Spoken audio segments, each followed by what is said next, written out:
we want, generally I ask and I give time for you to answer, but as we have only short session, I am summing up the answer, okay?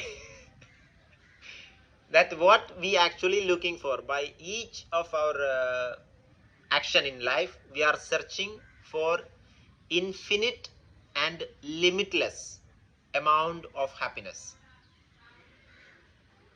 Infinite and constant amount of happiness we are searching for. Nothing else will satisfy. Nothing else is enough. Only this will satisfy us. And we are searching for it every day, every minute, thinking, okay, it will come the next moment, tomorrow, or when I meet this person, or when I go to this country, or we are thinking that this great happiness is coming, isn't it?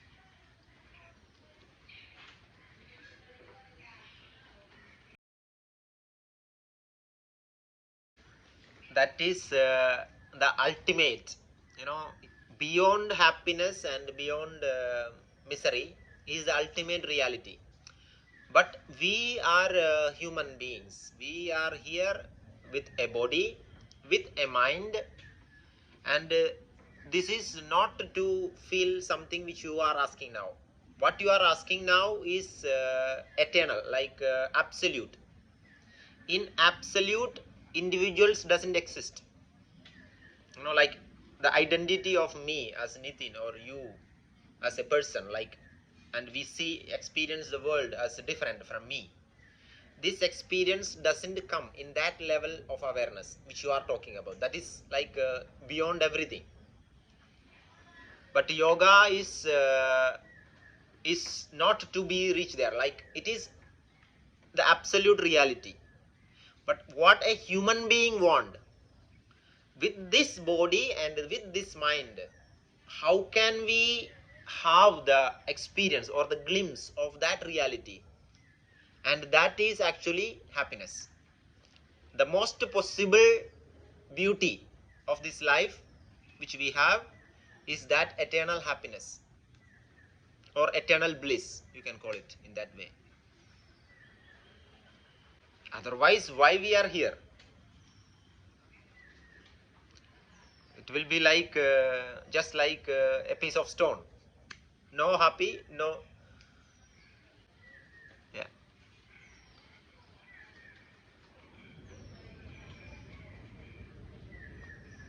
So let's say, where is the happiness? Now that is the next question. We understand what we want, but where can we find it? Now look back in your life. Yes, it is within. The life so far has taught us in many different ways. The only possible place where you see or experience or be happy is within you. The source of happiness is always from you. It arises from you only.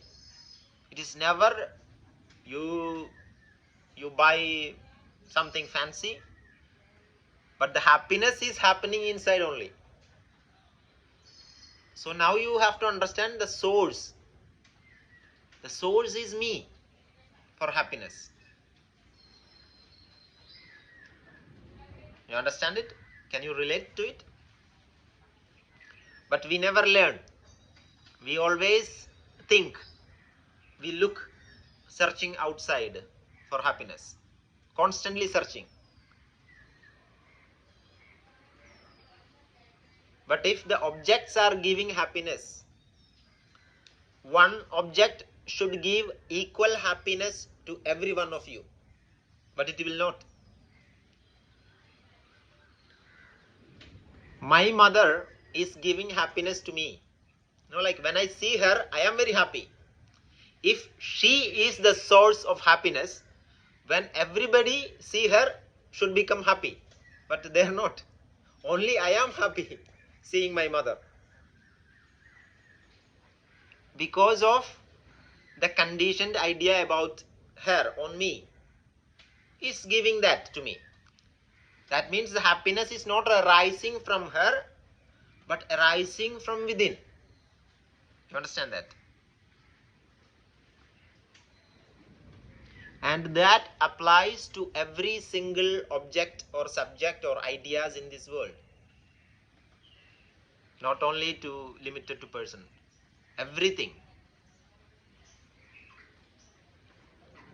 We are reflecting those images from within to that subject, and then we become satisfied with that, and happiness arises out of it. So the source of happiness is within. Each one of you now sitting in there as the source of happiness. But we are not in tune with it. Because our mind has the nature to give the ideas otherwise. The mind will say, because of the inner culture or the inner pattern, the mind will always tell you, go there, there is happiness. Go here, there is happiness. So this constant chattering in the head, which occupy your awareness. Your awareness is occupied with this constant chattering in the head. Once that is stopped, you can be in your true nature, which is happiness.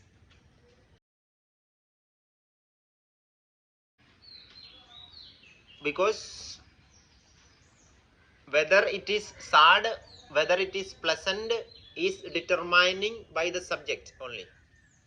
If the subjects are taken away, it is pure energy, and energy doesn't have these qualities. You understand? Your mind is giving, whether it is sad or whether it is happiness, is determined by the subjects which you have already. That is what I already mentioned earlier. With your past experiences, it can be sad experiences. Yeah, you just are unaware of where it comes from. It came, you created your mind with all your life, and there is a pattern, and there is specific subjects chosen by that pattern, and that is designed by you only. I am not saying, when I say you, not the you who is sitting now in front of me, the you who were there living all these years, which you have done all these things in your life, which you thought all these thoughts in your life, which you conduct all these actions in your life. So this flow of you, that you gathered all this as part of your mind. You understand? These impressions you are receiving as a part of your mind. You are constructing, you are still constructing your mind. And there is a possibility that you can construct the mind in more positive way as well in the future. But it is purely determined by the energy which is fueling the thought. The subjects you can give, different subjects can be given, but the pattern of the mind will be determined by the energy you hold in. And that cannot be changed overnight. It cannot be. It can change with a longer duration of practice. It takes quite some time to alter the energy flow in you, energy pattern in you. But Hatha Yoga can help tremendously on this subject, because I used to work also with people, depression and anxiety, like this kind of serious disorders. It is possible to deal with it, but you just need a proper understanding and patience to work with it. Because as I see, like we call it a trauma, no? Traumas in the life. Let's say it can be from a death of a dear person, like if someone who is very close to you passed away, and that you can just try to accept it with your thoughts, but that shocks or that effect goes into your energy field. That affects the pattern very deeply. And this pattern is not going to disappear. It will come and then it will go. It will come back again. It will go. But by accepting that this is a pattern and it is like a wave, it will come and go. But the subject which we give can be changed for the pattern. For example, if some person is anxious, this anxious energy is arising in this person. And if I put a subject, oh, I have some problem with my heart. And then this anxiety becomes into a thought. It manifests as an anxious thought, a flow of thought, and it continues in that level. But if you teach this person or if you practice, it is like accepting and allowing the pattern to, it is like a wave in the water, just fulfill why it came for. Not trying to suppress or not trying to get involved and making it higher also. Not doing any of it. Not involving with anxious thoughts and also not suppressing it. Allowing the energy to flow just as it is. It is possible. And then once you start doing it, the power of it, the intensity of these waves will start reducing in each time. And then there is a time that the purpose of this flow is fulfilled and it will disappear forever. So let's now go back to where what I was trying to say is to find the inner happiness. This was the subject. And that is how all the yoga systems come into act. To find the happiness within is the purpose of yoga. Like there is Raja Yoga, there is Jnana Yoga, there is Bhakti Yoga, and there is Karma Yoga. 4 paths of classical yogic systems. And under Raja Yoga comes the Hatha Yoga. As a subdivision of Raja Yoga is the Hatha Yoga. So in Hatha, we do immediately start doing asanas, right? Different kind of practice, stretching, like bending, all these practice we do. And you feel very good, right? And why is that? Yeah, so when you come to the first class of yoga, first time you do Hatha Yoga, the asanas, you feel happy, right? Because your mind was on the subject, on different people, different place. So when you do stretching and some difficult postures, or you press yourself into some postures, you cannot think about something else. You immediately come back to the body. You feel your body. That is one step close. From the world, I have come back to my body now. One step closer to me. You understand this? And the breath is more closer to me than the body. Then mind is much more closer to me than the breath or prana. So there is these levels to move on to towards who we really are. And that is the journey to the happiness. You understand this? So we have come back from the world to this body. We feel the body.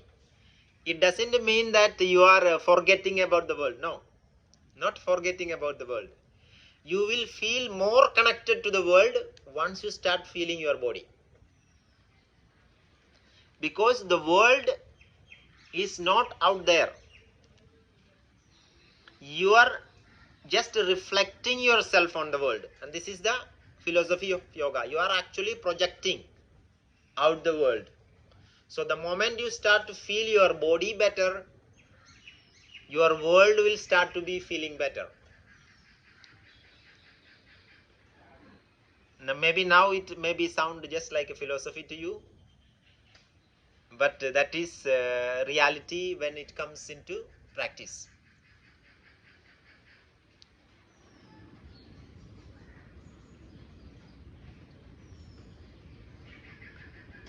How many of you agree with me? How many of you agree that we are projecting the world out? How many of you agree? You agree? Everybody agree? Do we have a common world for everybody? Or individual worlds only?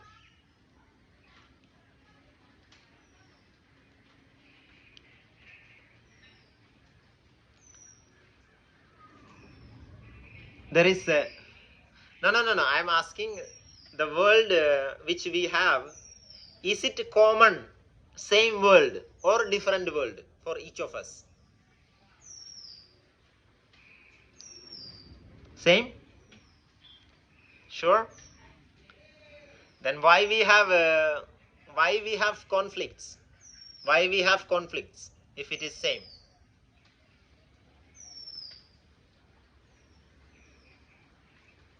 Yeah, actually our world is our mind only. It is very difficult to digest. I know this information is very difficult to digest because so far our education system has been subjective only. You understand? Seeing us as me and the other things. But the yoga is about who we are. And when we start understanding the mechanism of mind, we will understand the world is not different from your mind. It is just your mind itself. You are projecting out only. It takes time to digest this idea, but you can start thinking about it and work on it, and then it will become more and more clearer. We all have our own individual worlds. If you can accept that, then there is no conflict also. If we believe that we have common world for everybody, then my point of view might be different from your point of view.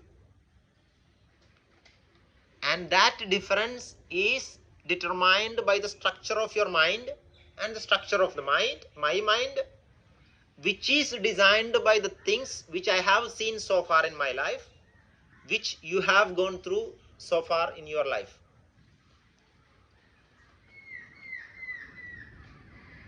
Okay, let's keep that subject aside. That's a little bit complicated, and it takes time to integrate. So we come back from the world to the body through asanas. So in each classical posture, this manifestation of the breath is entirely different. Each posture changes the breath, the pressure of the breath into different part of the body. Very effectively it changes. That is why your teacher always say, feel your breath, feel your breath. But how much effort you are putting to feel your breath really? Big, very big change happening in the breath. But how do you feel it or not? Yes. Yeah, that is the way to move forward in Hatha Yoga. You follow the breath in each asana, and after each asana, every single time the breath is changing. With the asanas, it is changing. So this is physical manifestation of the breath, that you are experiencing it in the physical form of it. And when you take out that physical memory out of it, what is remaining is prana.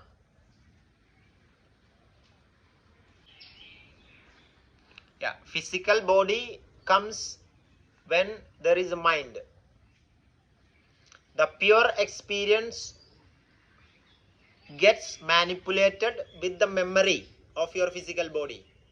maybe the memory of the lungs, or the memory of the touch, how it is, or the form, or the shapes, or the names. So when all these names and forms taken outside of the pure experience, that is prana. If you can do the asana without any of these ideas in your head, purely open, completely open to the pure experience, no need to put any ideas, just be there and just breathe. You understand that? And then the pure experience without manipulation. Manipulation means mixing with ideas. This no need. Pure experience. Then Hatha Yoga begins from there. So I practice from very young age, and believe me, I have done a lot kind of difficult postures and a lot of dynamic movements in Kalari. The most efficient practice is not doing any difficult posture. You don't need to master any difficult posture. The key of yoga is breath. Of course, you have to begin from asanas, then breath. Through the breath, you reach prana. Then you do pranayama. Then you will reach Raj Yoga, where the subject of happiness comes in. Then it is not far. Now, when you start thinking about the situation from you are in now, maybe you feel, I cannot have this happiness. But it is who you are. It is not something else. It is the true nature of you. It is accessible for everybody. So, step by step, like properly doing asana, through the breath, you go to the prana. Okay, now I stop in this stage now. Asana, through the breath to prana. This is now, let's keep this as the goal for now.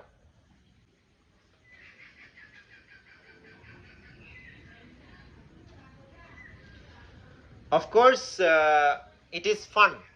I also enjoy doing many different kind of difficult postures, and I feel an idea of a sense of accomplishment, like when you do something which is difficult, you feel accomplishment, you feel happiness.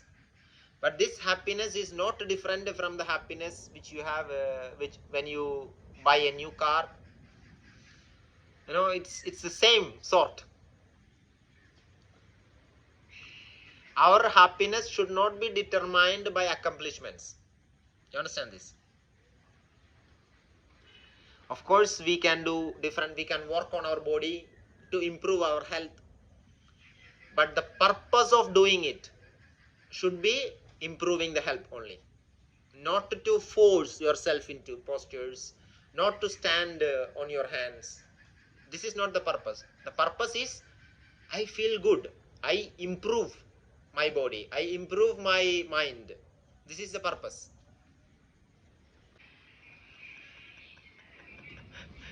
So, yes, let's just, I will chant a mantra to conclude and then we finish.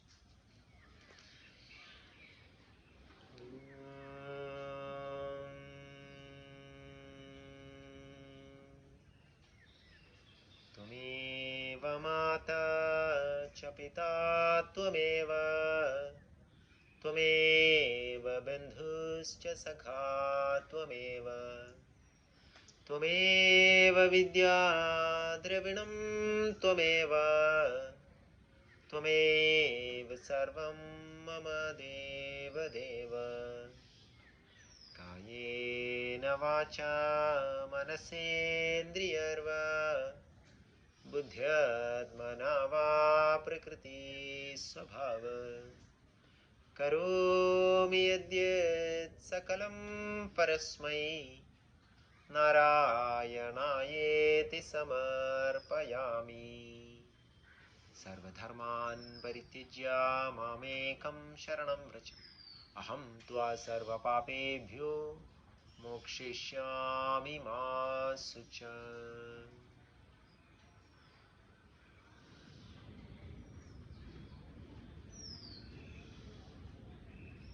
Namaste everyone.